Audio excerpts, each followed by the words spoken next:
नमस्कार, मैं हूं आशीष त्रिपाठी, आपके साथ महासंग्राम 2024 में आप सभी का स्वागत है। न तारीख तय हुई, न उम्मीदवार सामने आए, फिर भी नेताजी अपना दरबार छोड़ जमीन पर उतर आए, क्योंकि इस साल लोकसभा का चुनाव है। सत्ता के सर्वोच्च शिखर के लिए पूरे देश में सबसे बड़ा सियासी बाजार सजने को तैयार है। राजनीतिक पार्टियां वादों की टोकरी में भरोसे का मसाला भर चुकी हैं, जिसकी जल्द ही होम डिलीवरी शुरू होने वाली है, क्योंकि दिल्ली के सिंहासन की दौड़ में जुटी हर सियासी पार्टी के लिए इस वक्त हर एक इंसान एक वोटर है। चलिए शुरुआत करते हैं महासंग्राम 2024 की।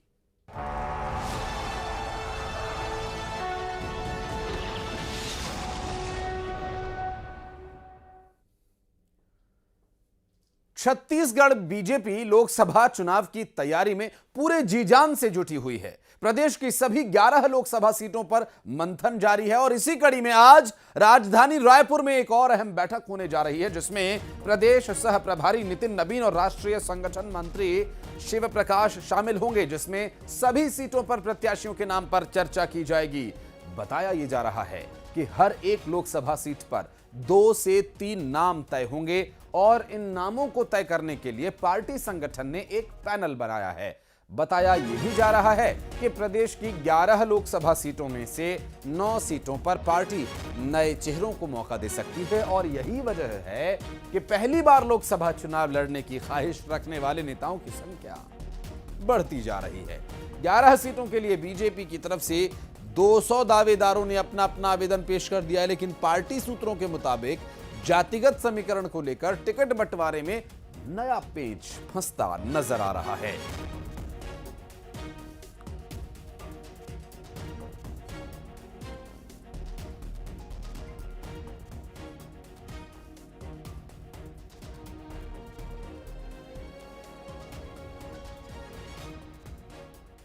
बात करेंगे युगल तिवारी, हमारे सहयोगी इस वक्त हमारे साथ जुड़ रहे हैं। युगल, नए दावेदार या हकदार कौन होगा ये तो पार्टी तय करेगी, लेकिन सुगबुगाहट के बीच प्रयास और कवायद भी जारी है भारतीय जनता पार्टी की इस 2024 के लोकसभा चुनाव के लिए। क्या डिटेल्स मिल पा रही हैं चुनाव को लेकर, क्या है पार्टी की तैयारी?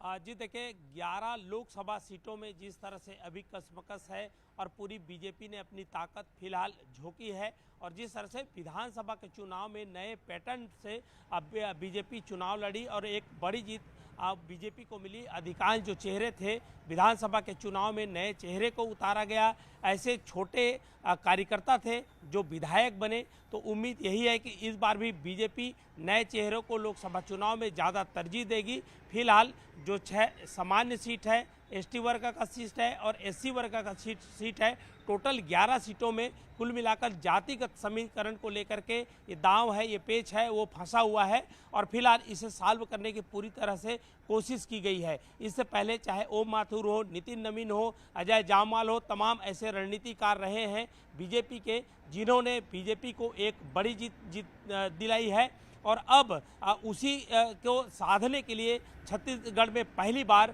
आदिवासी वर्ग का बड़ा चेहरा को मुख्यमंत्री बनाया गया है। तो सीधा सीधा अभी टारगेट बीजेपी का है कि समीकरण को कैसे किस तरह से साधा जा सके और मातृवंदन योजना है महिलाओं के लिए भी बीजेपी लगातार छत्तीसगढ़ में काम कर रही है, जो बड़े वोट बैंक है, लेकिन जातिगत समीकरण को साधना बीजेपी के लिए एक बड़ी चुनौती है। और जिस हिसाब से नए जो कार्यकर्ता हैं, जो नए लोग हैं, जो लोकसभा चुनाव लड़ने की जो उम्मीद रखे हैं, जो लगातार तैयारी कर रहे हैं, उनकी भी महत्वाकांक्षाएं बढ़ी हैं। आवेदन दावेदारों की संख्या है वो अधिक है और ऐसे में एक बीजेपी के सामने बड़ी चुनौती ये है कि उनमें से बेहतर चुनौती 200 में से 11 को चुनने की भी है, फिर वो 11 को जनता किस स्तर पर कैसे चुनेगी, युगल, ये भी एक बड़ी चुनौती रहेगी। बहुत बहुत शुक्रिया आपका इस पूरे विषय पर बातचीत करने के लिए। एक तरफ छत्तीसगढ़ में बीजेपी लोकसभा चुनाव को लेकर अपनी रणनीति बना रही है, तो दूसरी तरफ प्रदेश कांग्रेस आम चुनाव को लेकर माथापच्ची में व्यस्त है और इसी कड़ी में आज छत्तीसगढ़ की लोकसभा सीटों को लेकर दिल्ली में कांग्रेस स्क्रीनिंग कमेटी की बैठक होने जा रही है, जिसमें प्रदेश प्रभारी सचिन पायलट, पूर्व सीएम भूपेश बघेल, प्रदेश कांग्रेस अध्यक्ष दीपक बैज समेत तमाम कांग्रेस के आला नेता शामिल होंगे। कांग्रेस की आचार संहिता लागू होने से पहले सभी सीटों पर प्रत्याशियों के नाम को तय कर लेना उसका लक्ष्य है।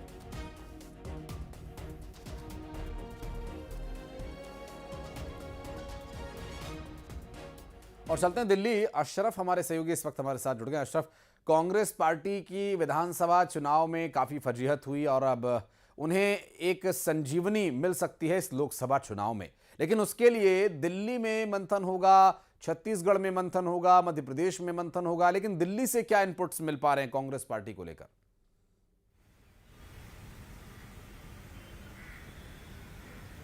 आशीष, देखिए दोपहर करीब 1 बजे के आसपास कांग्रेस स्क्रीनिंग कमेटी की बैठक होगी और जिसमें सभी 11 सीटों पर मंथन किया जाएगा। जो दावेदार हैं उनको लेकर चर्चा की जाएगी। यहां पर पूर्व मुख्यमंत्री भूपेश बघेल दिल्ली पहुंच चुके हैं, नेता प्रतिपक्ष चरणदास महंत हैं, इसके अलावा ताम्रध्वज साहू हैं, सचिन पायलट जो प्रदेश के प्रभारी हैं कांग्रेस के वो भी रहेंगे और दूसरे नेता शिव डेरिया ये सब यहाँ रहेंगे, दीपक बैज भी प्रदेश अध्यक्ष वो भी शामिल होंगे। तो एक कवायद होगी कि अभी हम 11 सीटों पर किस किस को चुने। अभी यहाँ पर कवायद चल रही है कि हमें उम्मीदवारों को चुनना है, अभी हमें उनको छांटना है, क्योंकि दावेदार बहुत ज़्यादा संख्या में हैं, लेकिन उनमें से जो जिताऊ कैंडिडेट हों उनको चुनने के लिए आज स्क्रीनिंग कमेटी की बैठक है।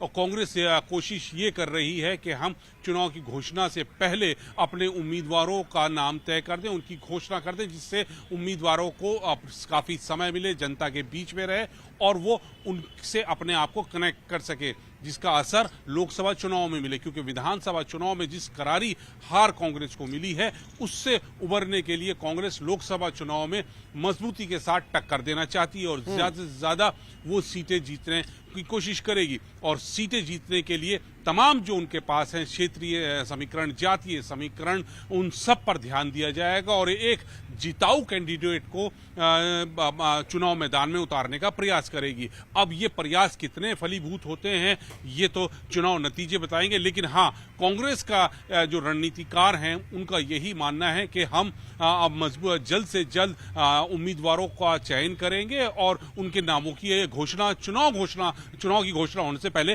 कर देंगे। अशरफ, स्क्रीनिंग कमेटी में क्या कुछ तय होता है ये आप नजर बनाए रखिएगा। डिटेल्स लेने के लिए फिर आएंगे आपके पास। बहुत बहुत शुक्रिया आपका इस पूरे मामले पर बातचीत करने के लिए, जानकारी देने के लिए।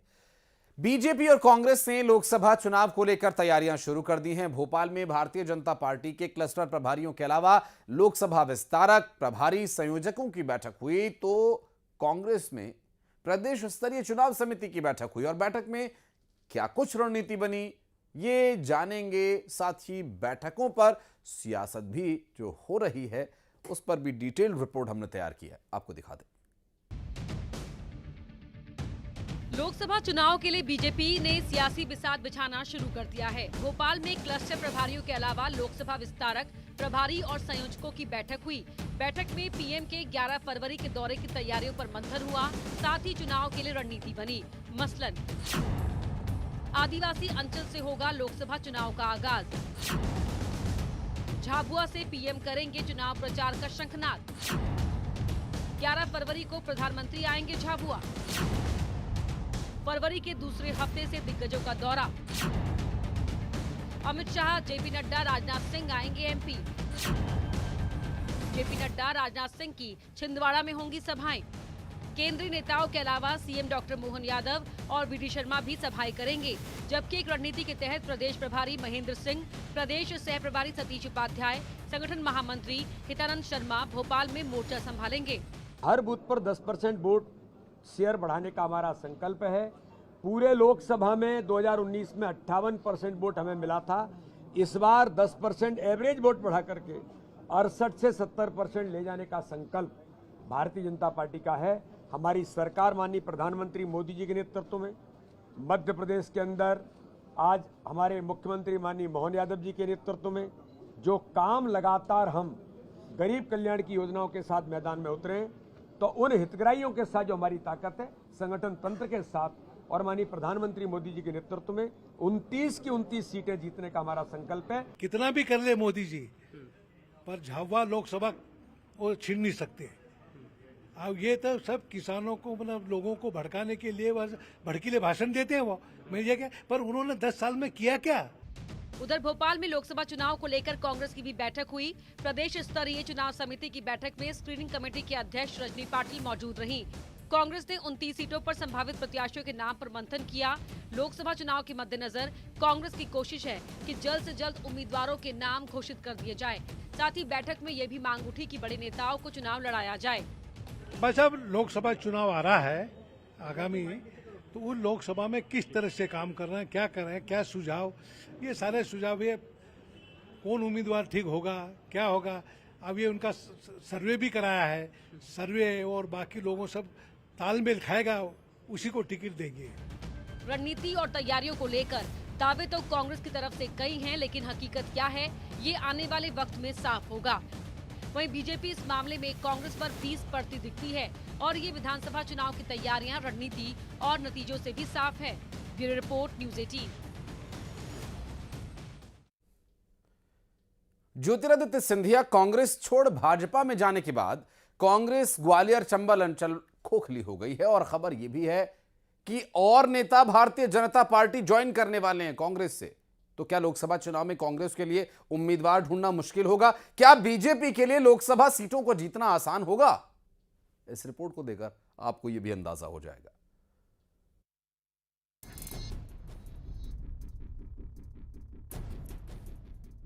ग्वालियर चंबल अंचल में कांग्रेस की राजनीति में ज्यादातर वक्त सिंधिया परिवार का रुतबा और दबदबा रहा है, लेकिन साल 2020 में ज्योतिरादित्य सिंधिया जब से कांग्रेस का दामन छोड़ भाजपा में शामिल हुए, तब से कांग्रेस ग्वालियर चंबल अंचल में खोखली सी हो गई है।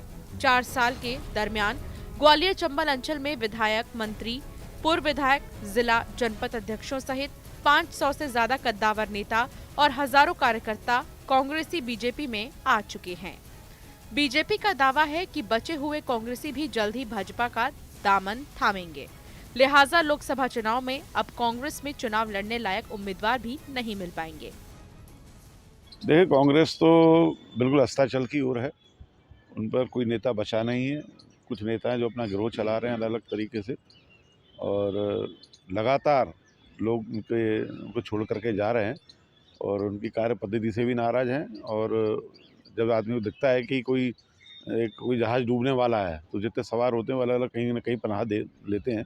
ग्वालियर चंबल अंचल की विधानसभा सीटों पर सिंधिया राज परिवार का दबदबा कायम रहा है। 1977 से लेकर 2019 तक माधवराव सिंधिया और ज्योतिरादित्य सिंधिया ग्वालियर चंबल अंचल में सांसद चुने जाते रहे। इसके साथ ही ग्वालियर चंबल अंचल में कांग्रेस की राजनीति जयविलास महल से ही संचालित होती रही, लेकिन 2020 में सिंधिया ने बीजेपी का दामन थामा तो कांग्रेस सिंधिया परिवार के बिना वीरान हो गई। हालांकि कांग्रेस नेता मानते हैं कि जो लोग कांग्रेस छोड़ भाजपा में जा रहे हैं वो अपने स्वार्थ के लिए जा रहे हैं, जबकि विचारधारा से जुड़े लोग आज भी कांग्रेस को मजबूत करने में जुटे हैं।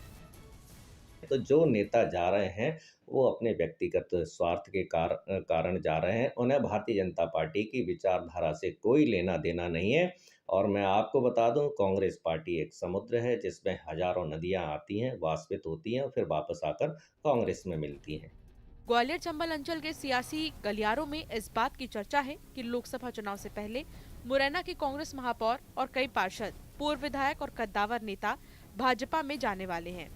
अगर कांग्रेस छोड़ने वालों का आलम यही रहा तो लोकसभा चुनाव में पार्टी के लिए उम्मीदवार तलाशना टेढ़ी खीर होगी। सुशील कौशिक, न्यूज़ 18, ग्वालियर।